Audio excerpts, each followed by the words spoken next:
Hi mga kamyami! At dahil naubos na nga ang mga pagkain ng ating mga chikuting ay refill time na naman.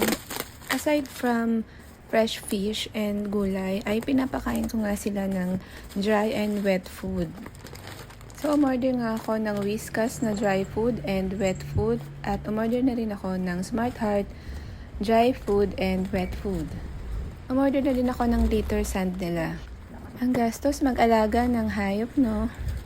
Pero okay lang yan. Para sa ating mga fur parents, okay lang na gastusan natin ng ating mga fur babies dahil mahal natin sila, di ba? So yun lang guys. Nasa comment section ang mga links. Bye!